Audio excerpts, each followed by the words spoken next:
참 고마우신 우리 아버지 하나님, 오늘도 우리의 정말 예배 가운데 함께해 주심을 진심으로 감사하고, 하나님 오늘 이 시간 주의 음성을 통해서 우리 한 사람 한 사람 다시 한번 영적으로 깨워주시고 주님 앞으로 나아갈 수 있도록 은혜 베풀어 주옵소서. 감사하고 예수님의 이름으로 기도합나이다. 아멘. 예. 오늘은 창세기 26장 16절, 17절, 18절 좀 왔다 갔다 해서 죄송합니다.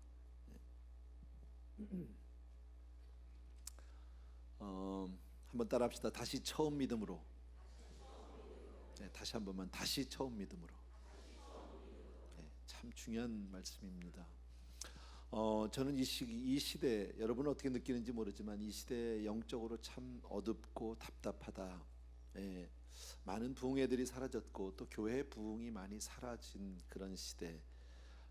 저희가 이제 이번에 총회를 섬기게 되는데 교회를 개척하고 지금 이번이 4번째로 섬기는 겁니다. 참 감사한 일이죠. 우리에게는 큰 은혜고 축복인데 우리가 그동안에 섬겼던 그 총회 중에서 가장 규모가 적은 총회 이번에. 왜 그렇게 됐냐면 교단의 교회들이 좀 없어졌어요. 목회가 잘 안 된 거겠죠. 그래서 다른 여느 때 비해서는 조금 숫자가 적은 그런 총회입니다. 그만큼 이제 요즘에 교계가 많이 힘든 거죠. 교회 학교가 점점 줄어든다. 또 교회 학교가 없는, 교육부가 없는 교회들이 많이 있다. 이런 이야기를 우리 들었고요. 또 젊은이들이 교회를 외면하는 세대.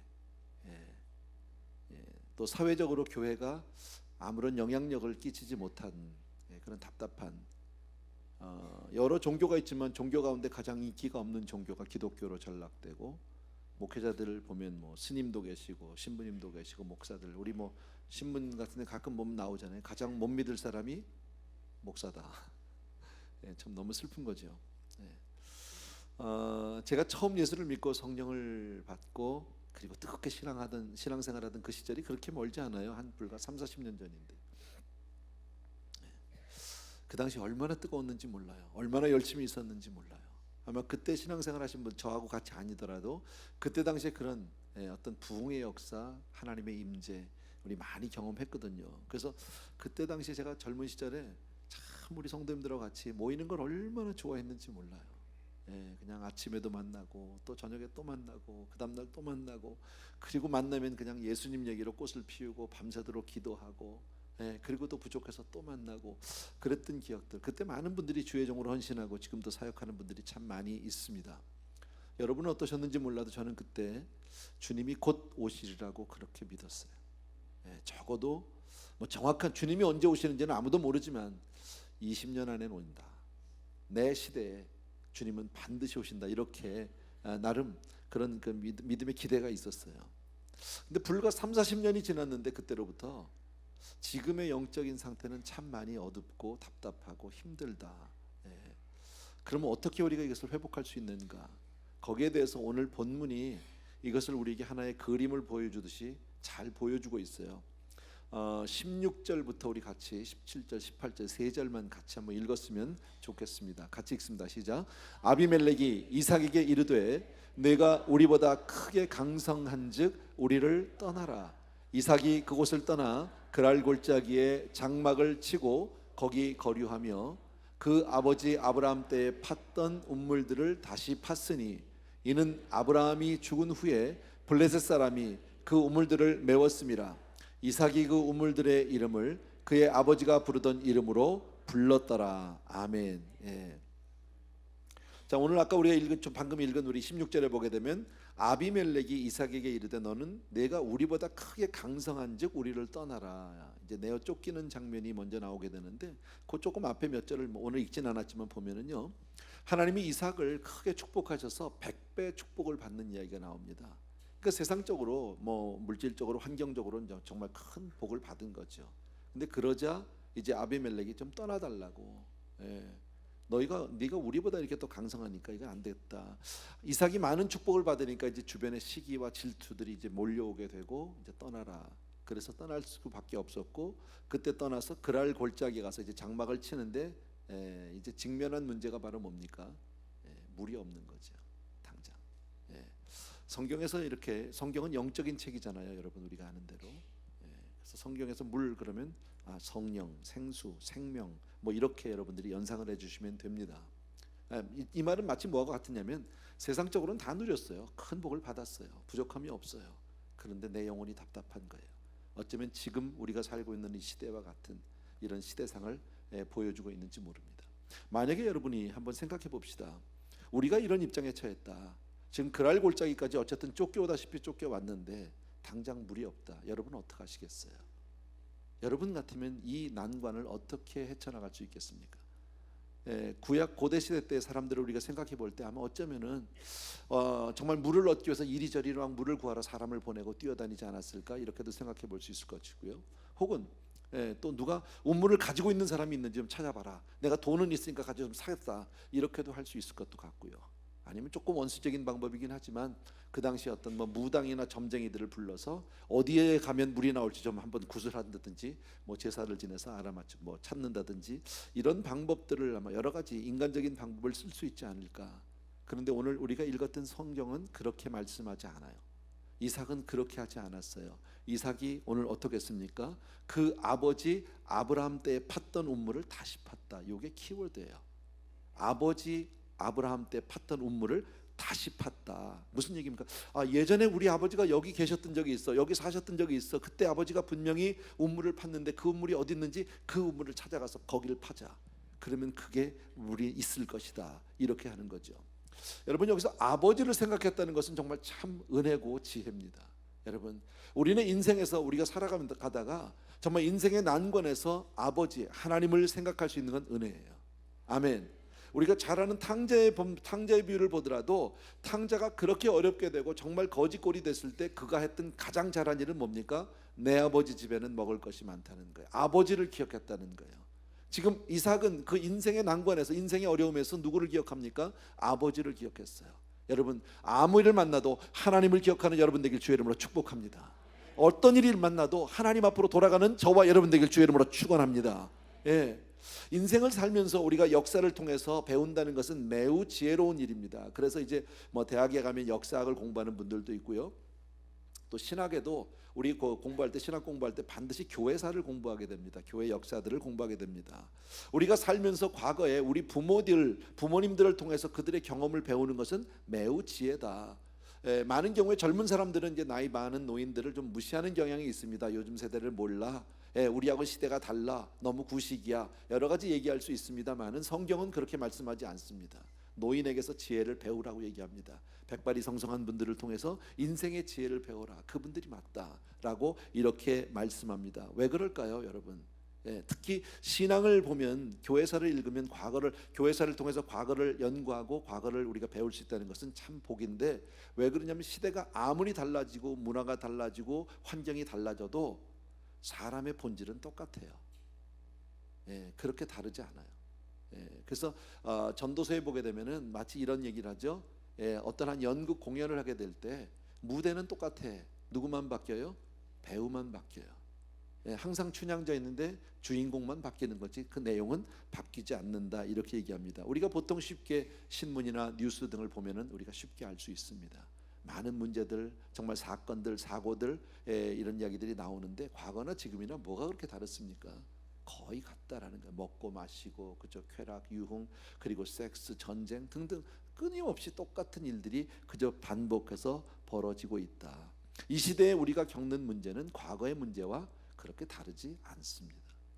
다시 말씀드리면 지금 이삭은 물이 없어서 고통하고 있는데 과거에 내 아버지 아브라함도 똑같이 물이 없어서 고통했다라는 겁니다. 인생이 그렇게 많이 다르지 않다라는 거예요. 참 감사한 게요. 그럼에도 불구하고 하나님의 교회는 늘 하나님의 생명과 함께 한 줄로 믿습니다. 교회는 생명이 있어야 합니다.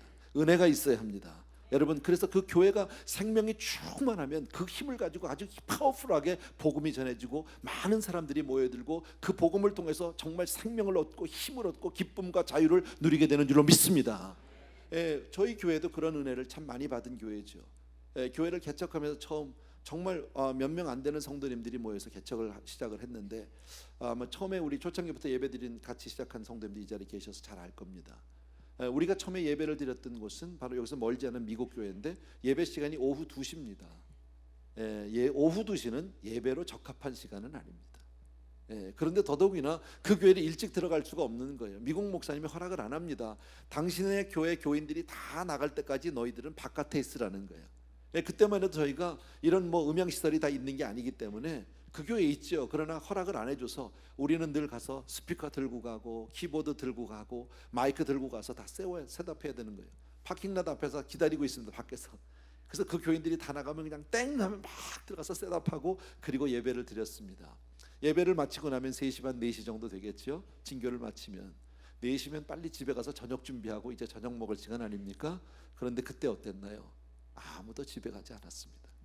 예배를 마치고 나면 3, 4, 5 그냥 거기 모여서 그냥 가지 않고 그냥 계속해서 교회 마당에 서서 이야기를 하다가 결국은 어디로 갑니까? 그죠? 한 분 누가 또 이렇게 우리 집으로 갑시다 그럼 다 몰려가고 그때 제일 많이 간 집이 그때 우남득 집사님 가정이었습니다. 지금 장로님이시지만 그렇게 몰려가서 또 더 좋다고 그렇게 얘기의 꽃을 피우면서 예수님 이야기를 하고 서로 좋아하고 그저 그렇게 사랑하고 했습니다. 그럼 좀 있으면 또 여자 집사님이 몇 사람이 일어나서 나가요. 그럼 어디 가냐? 그럼 장 보러 간대요. 가서 마켓 가서 장 봐가지고 저녁 해먹고 저녁 밤참까지 해먹고 그렇게 우리 무엇이 우리를 그렇게 모이게 했습니까? 하나님의 생명 하나님의 은혜인 줄로 믿습니다. 바로 그런 거죠 여러분.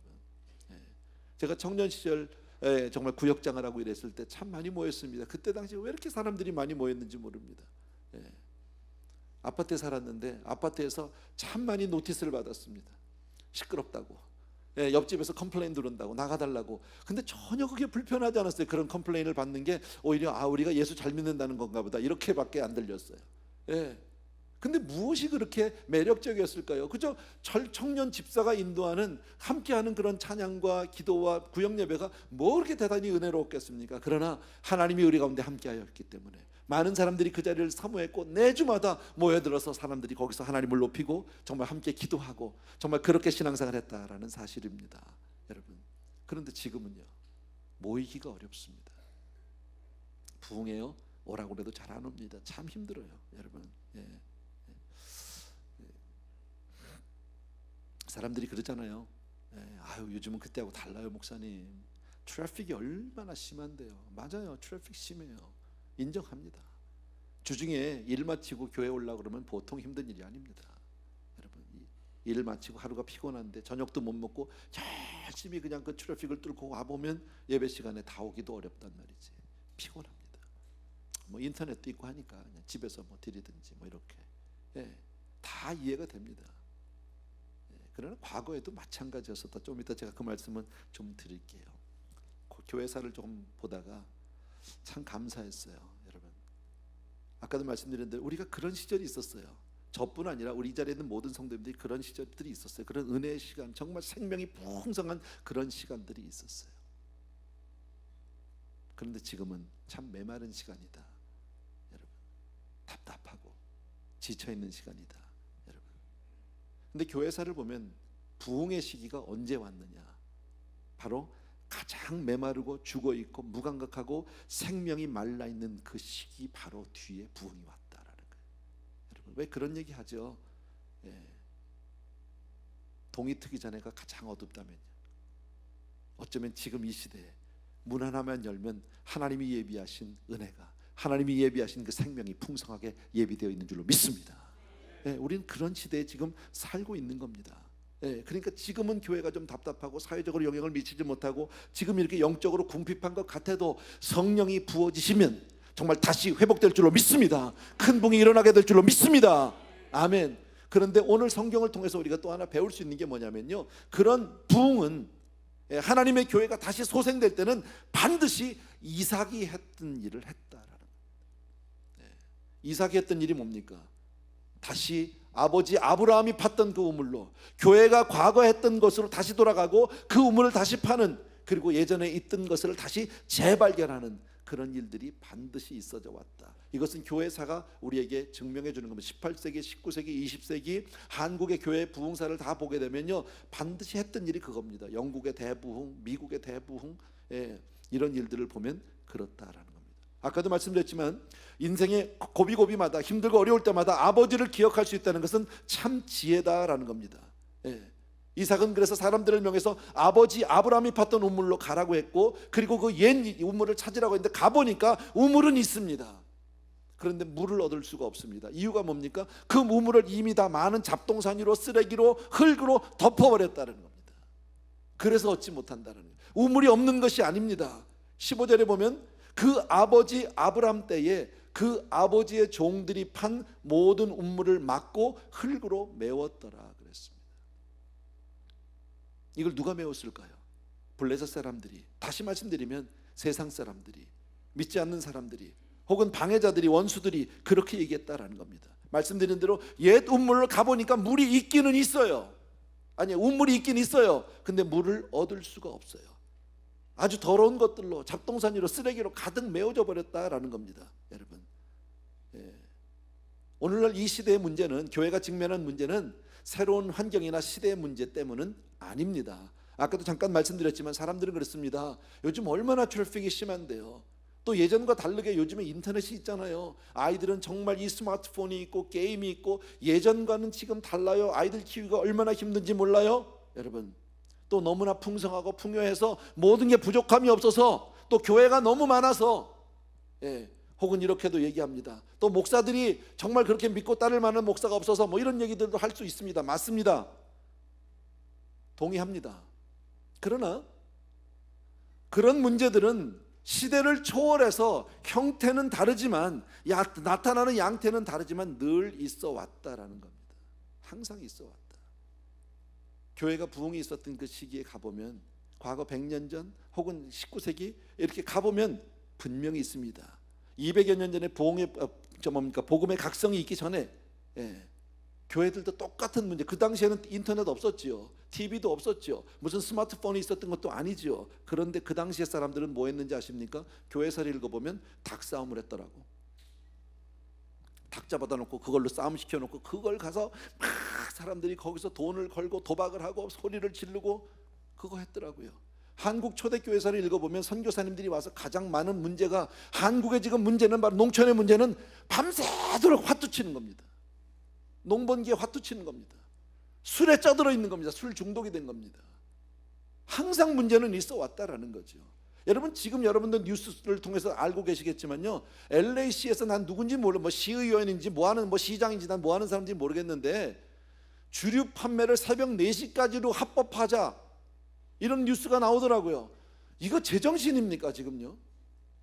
여러분, 새벽 2시도 길지요. 근데 새벽 4시까지 술 처먹으면, 이건 처먹는 거야, 미안합니다. 생각해 보세요. 새벽 4시까지 술 처먹은 사람이 그 다음날 무슨 일을 할 수 있습니까? 어떻게 가정생활 할 수 있고, 어떻게 정상적인 사회생활 할 수 있습니까? 근데 이걸 합법화되는 사람들은 뭐예요? 전부 돈 사람들 아닙니까? 근데 세상이 그렇습니다. 마약을 합법화해놓고 나서 아무렇지도 않습니다. 세상이 달라진 겁니까? 여러분, 이 문제로 해결 안 된다라는 겁니다. 절대 해결되지 않는다, 여러분. 그러다 보니까 자연히 사람들은 복음에 관심이 없습니다. 자연히 사람들은 교회에 관심을 두지 않습니다. 여러분, 오늘 이 문제를 보세요. 이삭이 100배의 축복을 받았습니다. 지금 세상 사람들보다 더 부자가 되었습니다. 그 가운데 많이 가지면 될 것 같은데, 남보다 정말 성공하면 내가 이 세상에서 정말 행복하고 만족해야 할 텐데 그렇지 않다라는 겁니다. 나를 밀어내서 결국은 그랄골짜기에 왔습니다. 거기 왔는데요, 물이 없어요. 은혜가 없다라는 거예요. 사람은 물질로 행복이 안 됩니다. 어떤 교회 사람은 소유로 절대 행복할 수 없습니다. 하나님이 함께할 때만 행복한 줄로 믿습니다. 하나님의 은혜가 있어야 우리는 살 수 있는 사람들입니다. 이걸 잊으시면 안 된다는 거예요. 그때 기억할 게 누구예요? 아브라함을 기억했다라는 거죠. 과거를 기억했다라는 거죠. 처음으로 다시 돌아가서 다시 시작해야 한다라는 겁니다. 그래서 제가 믿음 제목을 이렇게 정하면, 다시 처음 믿음으로 가야 한다. 지금 이 시대 그렇잖아요. 뭐가 부족합니까? 교회가 이렇게 좋은데, 이렇게 많은 사람들이 모이는데, 이만큼 내가 잘 살고 있는데, 여러분, 우리들이 정말 경제적으로나 환경적으로 얼마나 많이 나아졌는지 아십니까? 지금 대부분의 이 자리에 계신 분들이 자동차를 타고 있지만, 자동차가 리스 프로그램이 생기면서 다 업그레이드가 됐어요. 과거같이 리스가 없을 때는 산다면 지금과 같은 차를 못 탈 사람들이 많습니다. 그런데 리스니까, 이게 큰 목돈이 안 들어가기 때문에 그냥 조금 페이먼을 좀 힘들게 하더라도 좋은 차 타게 된단 말이에요. 생활 수준이 올라가는 건 쉽지만 내려가는 건 얼마나 어려운지 몰라요. 그러나 그렇게 되니까 행복하더냐고, 그러니까 만족하더냐고요. 우리가 절대 그렇지 않다라는 거죠. 왜 우리가 이렇게 답답합니까? 왜 이 시대가 이렇게 영적으로 메말라 있습니까? 왜 세상의 악이 무너지지 않습니까? 왜 교회들이 힘을 내지 못합니까? 이유는 하나입니다. 생명이 없기 때문입니다. 하나님의 은혜가 식었기 때문입니다. 믿습니까 여러분? 여러분, 이것은 역사적으로 우리들이 얼마든지 확인할 수 있는 겁니다. 어떤 사람은 교회가 너무 많은데 뭐 싸우고 나뉘고 그래서 어느 교회 갈지도 모르겠고 꼴배기도 싫다고요. 지금만 그런 게 아니에요. 100년 전 200년에도 수도 없이 싸우고 나뉘었어요. 그럼에도 불구하고 하나님은 은혜를 주셨다라는 사실입니다. 그럼에도 불구하고 하나님은 성령을 부어주신 줄로 믿습니다. 여러분, 시대를 탓하거나 환경을 탓할 이유가 전혀 없다라는 겁니다. 문제는 뭐예요? 블레셋 사람들이 행한 그 악한 소행이다. 다시 말해서 은혜의 샘물을 덮어버렸다는 겁니다. 세상 것들로 덮어버렸다. 쓰레기로 덮어버렸다. 거기다가 쓰레기를 붓고 흙을 붓고 막 잡동사니를 갖다 놔서 덮어버린 게 문제지, 그것만 치워내면 우리의 삶 가운데 진정한 회개와 회복이 있으면, 하나님 앞에 나간 무릎이 있으면 회복되게 될 줄로 믿습니다. 예. 그래서 교회사를 통해서 우리가 또 하나 제가 말씀드리고 싶은 것은, 침체기 때마다, 영적인 침체기 때마다 가장 두드러지게 나타나는 게 바로 뭐냐면, 기독교의 진리가 감추어지거나 가려졌을 때요, 막아졌을 때요. 다시 말씀드려요, 복음이 약할 때예요. 진정한 복음이 약할 때예요. 예를 든다면 여러분, 16세기 종교개혁을 여러분이 아세요. 마틴 루터를 기억하실 겁니다. 근데 그 마틴 루터가 종교개혁을 하기 바로 직전이가 가장 영적으로 어두웠던 암흑시대입니다. 그때 복음이 전파되지 않습니다. 생명이 외쳐지지 않습니다. 당시에는 구원에 관한 진리가 전혀 선포되고 있지 않았습니다. 그때가 가장 어려울 때다라는 겁니다. 18세기에 정말 조지 위필드나 무슨 웨슬리 목사님과 존 웨슬리 같은 사람들의 그 부흥의 역사도 마찬가지로 그때 당시에는 완전히 구원의 복음이 메말라 있을 때는 사람들에게 그것이 선포되어 있지 않을 때입니다. 진리를, 복음을 무시하면 세상은 그때부터 암흑기로 들어가기 시작합니다. 부흥이 일어나지 않는다라는 겁니다. 그래서 진리의 회복, 다시 말씀으로 돌아가야 할 줄로 믿습니다. 그리고 또 하나는 부흥 이전에 예비적인 조짐이 있다는 거예요. 조짐이 있어요. 16세기에 그 마틴 루터의 그 종교개혁 이전에 어떤 조짐이 있느냐, 그렇게 복음이 들려지지 않고 진리가 가려졌을 그때에 루터가 깨달은 게 뭡니까? 오직 의인은 믿음으로 말미암아 살리라. 한 구절입니다. 오직 의인은 믿음으로 말미암아 살리라. 이 구절을 깨닫고 나서 엄청난 역사가 일어나기 시작합니다. 교회가 깨기 시작을 합니다. 종교개혁이 일어나기 시작합니다. 다시 말씀드리면 아브라함 때 팠던 그 우물을 다시 판 겁니다. 거기서 쓰레기들을 치워버리고 다시 파서 생수가 터져나오게 된 줄로 믿습니다. 다시 말씀, 성경으로 돌아가야 한다는, 금년이 정말 성경 100주년 아닙니까? 그렇잖아요. 종교개혁 100주년인데 금년에 우리 다시 성경으로 돌아가야 한다. 그런 의미에서 우리 교회 성도님들 가운데 잔잔하게 일어나고 있는 성경 읽기 모임이 있어요. 큐티 모임들이 있어요. 이거 굉장히 좋은 겁니다. 여러분, 아무것도 아닌 것 같은데 하나님의 말씀으로 어쨌든 내가 말씀으로 살겠다는 여러분의 결단과 다짐이 하나님의 은혜를 불러오게 되는 줄로 믿습니다. 우리 교회 많은 그룹들이 얼마나 많은 은혜들을 받고 있는지 아십니까? 하나님의 말씀이 말씀으로 들려질 때 역사가 일어나는 줄로 믿습니다. 기독교는 지식이 아니에요. 여러분, 이해가 아니에요. 상식이 아니에요. 배워서 되는 문제가 아니에요. 신학을 공부하고 신학에서 내가 많이 배웠고 논문을 썼다고 되는 문제가 아닙니다. 필요 없다는 것이 아니라 이 모든 것 뒤에 하나님과 나와의 1대1의 관계, 하나님을 경험하고 만나는 일이 있어야 한다는 거예요. 만나지 못하면 아무 소용없습니다. 그 하나님을 내가 개인적으로 체험하지 못하면 아무 의미가 없다는 거예요. 여러분, 그럴 때 우리 안에서 정말 하나님의 은혜의 샘이 터지게 되는 줄로 믿습니다. 아멘. 그래서 부흥의 시대에 그 사람들을 보면 성경을 하나님의 말씀으로 믿었다라는 거예요. 성경을 하나님의 말씀으로, 정말 성경을 하나님의 진리로 그대로 믿었다라는 겁니다. 글자 한자 한자까지도 토를 달지 않고 그냥 아멘으로 받아들이는 줄로 믿습니다. 여러분, 성경이 하나님의 말씀으로 믿어지면 우리가 할 거는요, 아멘밖에 없어요. 순종밖에 없어요. 이건 옛날에 그때니까 그렇지 뭐 지금 시대하고는 좀 아니지, 이건 요즘엔 그렇게 누가 살 수, 이렇게 얘기 안 합니다. 하나님의 말씀으로 들려지면 아멘, 그냥 나가는 거예요. 아멘. 여러분, 블레셋 사람들이 잘못한 게 뭔지 아십니까? 하나님의 권위를, 말씀의 권위를 부인한 겁니다. 그래서 갖다가 다 덮어버린 거예요. 세상 것들로 입혀버린 거예요. 세상의 상식으로, 과학으로, 철학으로. 여러분, 이건 뭐 그런 게 아니라 요새는 그렇지 않다, 뭐 진화론이 어쩌고 저쩌고 이런 얘기 하면 안 된다라는 거예요. 여러분, 우리에게 지금 필요한 것은 어떤 제도나 프로그램이 아닙니다. 교회 무슨 성경 공부반이 모자라서가 아닙니다. 하나님의 말씀을 말씀으로 다시 회복하는 겁니다. 그 말씀 앞에 아멘으로 무릎 꿇게 되길 주의 이름으로 축원합니다. 또 하나, 부흥이 없는 이 암흑한 시대에 사람들은요, 하나님의 진노를 믿지 않았어요. 여러분, 사랑의 하나님 좋아요.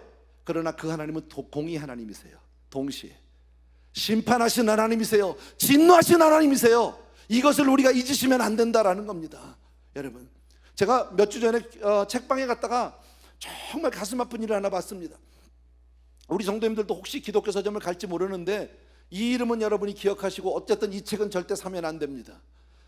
예, 미국 목사님인데 이름이 밥 벨입니다. 밥 벨. 그 사람 이름이 들어가 있거든요. 절대 사지 마십시오.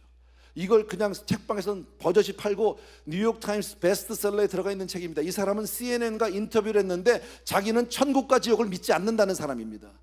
왜 그런 사람이 목사인지 모르겠습니다. 그리고 자기는 논리적으로 이야기를 합니다. 거기에 대해서 천국과 지옥이라는 것은 그건 실존하는 것이 아니다.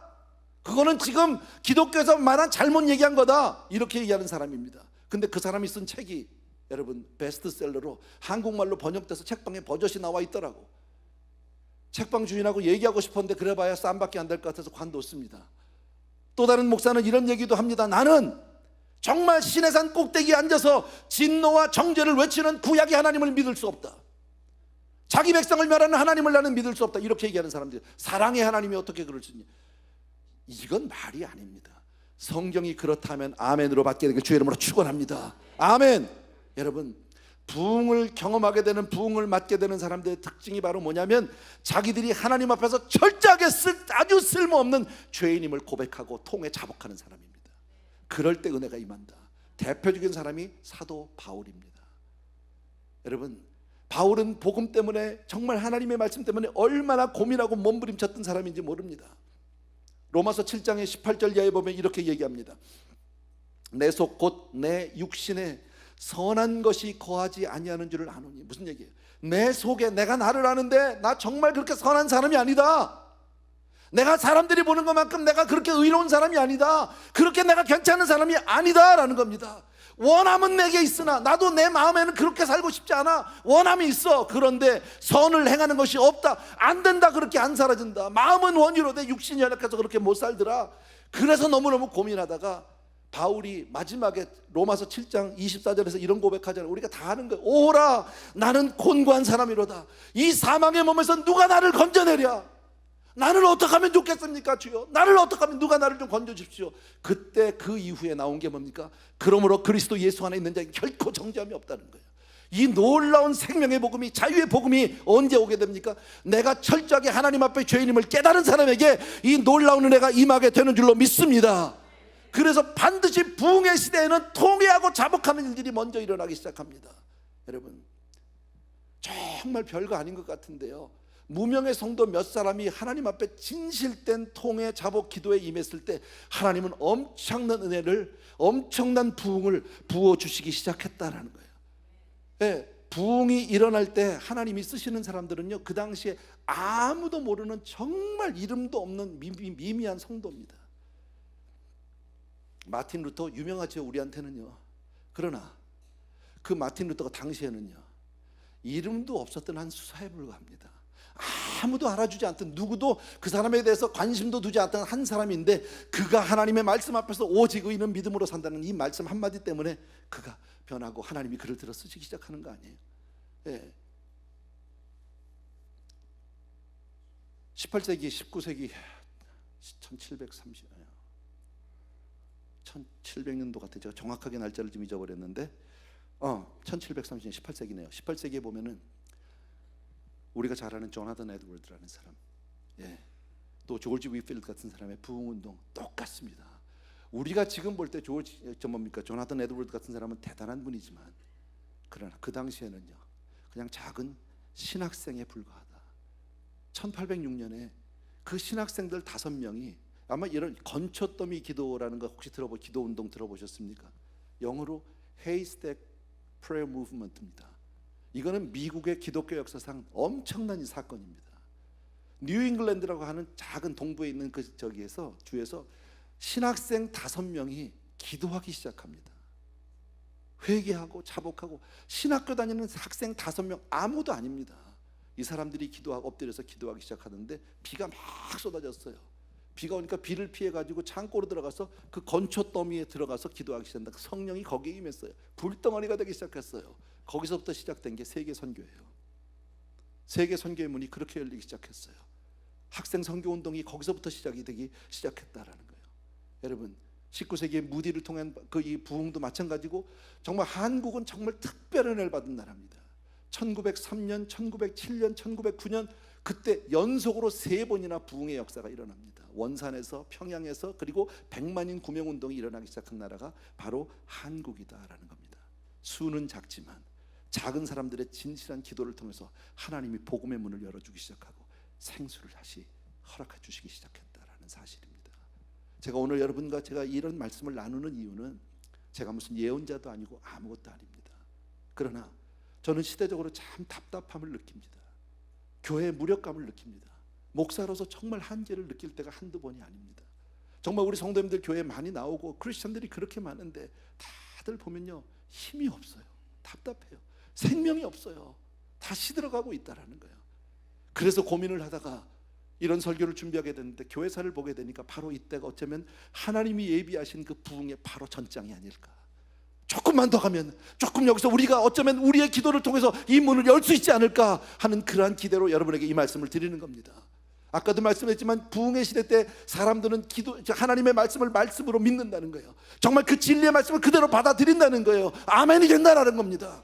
여러분, 저는 어제 저녁에 우리 성도님들이 모인 어떤 모임에 잠깐 갔었어요. 오라고 해서 잠깐 가서 식사하는데 한 집사님이 이런 얘기를 하더라고요. 지난 주간에 병원을 다녀왔는데 자기가 병원에 들어가니까 의사가 깜짝 놀라더라는 거예요. 내가 당신을 아는데, 내가 당신의 몸 상태를 너무너무 잘 아는데 당신 지금 이렇게 걸어 들어올 수 있는 사람이 아닌데 어떻게 걸어 들어왔냐고. 나도 모르겠다고 그랬대요. 나도 모르겠다고. 어떻게 뭘 했냐고. 난 아무것도 한 게 없다고. 내가 한 게 있다면 우리 목사님이 한번 기도해 줬다고. 너무 코미디 같은 얘기 아닙니까? 자기도 모르고 나도 모릅니다. 그런데 한 번 기도를 통해서 몸이 회복이 되었다는 거죠. 그 의사도 크리스찬 의사랍니다. 그 의사가 한 얘기가, 우리 병원 내 환자 중에 너희 목사님을 만나야 될 사람이 여러 명 있는데 소개를 좀 해달라고. 여러분, 능력이 사람에게 있는 것이 아니잖아요.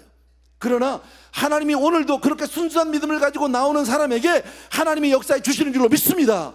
정말 이 시대를 깨우는 사명이 우리에게 있는지도 모르겠습니다. 어쩌면 하나님의 이 부흥을 우리가 정말 사모하는 마음으로 회개하고 다시 한번 우리의 무릎을 하나님 앞에 드릴 때 하나님이 하늘 문을 여시고 생수를 부어 주실 줄로 믿습니다. 아멘. 이 시간에 여러분 다 자리에서 일어나셔서 우리 기도하는 마음으로 같이 찬양하면서 기도하고 싶습니다. 부흥이라는 찬양을 여러분 다 아실 겁니다. 기도하는 우리 찬양팀 도와주시고, 가사 한마디 한마디가 정말 나의 간절한 기도가 되어서 하나님 앞에 드리는 이 시간 되기를 바랍니다. 이 땅의 황무함을 보소서. 이 땅의 황무함을 보소서. 하늘의 하나님 긍휼을 베푸시는 주여, 우리의 죄악 용서하소서. 이 땅 고쳐 주소서. 이제 우리 모두 하나 되어 이 땅에 무너진 기초를 다시 쌓을 때 우리의 우상들을 태우신 성령의 불 임하소서. 부흥의 불길 타오르게 하소서. 진리의 말씀 이 땅 새롭게 하소서. 은혜의 강물 흐르게 하소서. 성령의 바람 이제 불어와. 주의 영광 가득한 새날 주소서. 주님 나라 이 땅에 번만 우리 부흥의 불길 타오르게 하소서. 부흥의 불길 타오르게 하소서. 진리의 말씀 이 땅 새롭게 하소서. 은혜의 강물 흐르게 하소서. 성령의 바람 이제 불어와. 오 주의 영광 가득한 새날 주소서. 오 주님 나라 이 땅에 임하소서. 아멘 아멘. 이 시간 우리 같이 한번 기도하기를 원합니다. 정말 내 심령에 하나님 다시 한번 회복이 있게 도와주옵소서. 정말 하나님 주여 하늘 문을 여시고 우리의 심령에 생수의 강이 터져나오게 도와주시옵소서. 성령을 기름 붓들 부어주시기 원하고 내 마음 가운데서 주여 정말 막혀있는 모든 이 잡동사니들을, 이 모든 쓰레기들을 주여 내가 회개함으로 거두게 하여 주시옵소서. 이 시간 주여 삼창하고 다시 한번 같이 기도하겠습니다. 시작. 주여 주여 주여. 할렐루야. 사랑하는 내 아버지, 주의 은혜를 진심으로 감사를 드리고 아버지 하나님 앞에 이 시간 아버지 앞에 주여 마음에 간절히 소원합니다. 참으로 고마우신 내 아버지 하나님, 주여 좀 우리 사는 성도들과 더불어 시간 아버지 믿음으로 간절히 간구합니다. 오 할렐루야. 아버지 주여 정말 내 삶을 돌아보게 도와주기 원하고 세상 것을 다 가져도 다 가진 것 같아도 주여 그것으로 절대 만족하지 못하는 내 삶을 돌아보게 됩니다. 사랑하는 아버지여, 우리가 정말 아버지 하면 주여 그런 마음으로 주님을 바라보게 하옵소서. 이 시대를 깨워주옵소서. 이 시대를 변화시켜 주시옵소서. 이 시대에 주여 주님 오시기를 예배하는 교회가 되게 도와주기 원하고 사랑하는 성도님들과 더불어서 이 시간 정말 회개하는 교회가 되게 도와주시고 하나님이여 주여 우리의 심령과 다시 한번 회복을 허락하여 주시옵소서. 아버지 귀한 성도님들 위해 오늘도 기름 부어주시기 원하고 주여 은혜를 베풀어 주시기 원하고 아버지 사랑하는 내 아버지 하나님, 주여 우리가 정말 진실한 회개가 되게 되고 진정한 회개가 있게 도와주옵시고 아버지의 진리의 사랑 진리의 은혜를 도와주시길 축원합니다. 아버지 오 할렐루야. 바카라바레바리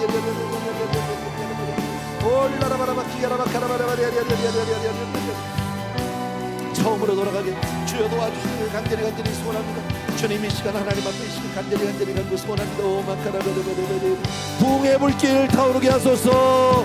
부흥의 불길 타오르게 하소서. 아버지 진리의 말씀 이 땅 새롭게 하소서. 은혜의 강물 흐르게 하소서.